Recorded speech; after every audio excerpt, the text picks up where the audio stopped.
వారం అంతా మీరు అలాగ పైకి మానసికంగా చెప్తున్నాం, పైకి వెళ్ళి కింద దిగి, పైకి వెళ్ళి మా కింద దిగి, అట్లాంటి పరిస్థితులు వచ్చినారు ఉన్నారా?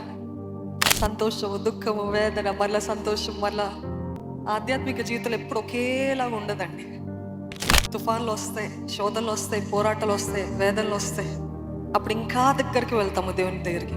ఈరోజు మనం అనుకుంటూ ఉంటాము, క్రైస్తవునిగా క్రైస్తవురాలుగా పుట్టి పెరిగిన వాళ్ళు ఆరితేరు ఉంటారు, ఎంతగా భక్తిగా ఉంటారని.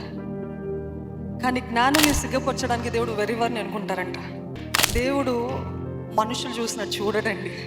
ఈరోజు మనుషులు ఎప్పుడు చూసిన పై రూపాయని, వాళ్ళ మాట తీరు, వారి డ్రెస్సింగ్, ఇది అవి చూస్తూ ఉంటారు. కానీ దేవుడు ఆ రీతికి చూడడు. నీ మనసు ఎట్లా ఉంది? రాయిలాగా అయిపోయిన గుండెల్ని దేవుడు ఏ రీతి వాడుకోలేడు.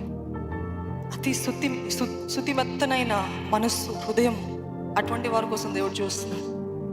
ఈరోజు మీరు అనుకోవచ్చు, నా వల్ల ఏమైనా ప్రయోజనం ఉంటుందా, నాకు ఏం తెలియదు, నేను ఇప్పుడే కదా రక్షించబడ్డాను, ఇప్పుడే కదా దేవుడు నన్ను పిలుచుకున్నాడు అని అంటే, నత్తివాడైన మోషేని వాడుకున్నాడండి. హల్లెలూయా. దావీదు వంటి వారిని చూడండి, వారి తండ్రి, సొంత తండ్రి, మీరు ఎవరో నన్ను తిరస్కరించారు, ఎవరో నన్ను ఇగ్నోర్ చేస్తారని బాధపడుతున్నారు. సొంత తండ్రి 7గురికి ఇచ్చిన ప్రాముఖ్యత తనకి ఇవ్వలేదు, కానీ అటువంటి వారిని దేవుడు వాడుకున్నాడు. హల్లెలూయా. ఈరోజు మనుషుల చేత తిరస్కరించబడచ్చు, త్రోసివేయబడచ్చు, అందరూ కూడా మీ గురించి గేలి చేయొచ్చు, కానీ మిమ్మల్ని దేవుడు చూస్తున్నాడు. మీ హృదయం ఆయన ముందు సరిగ్గా ఉందా, పరిశుద్ధంగా ఉందా? అటువంటి వారిని దేవుడు వాడుకుంటాడు.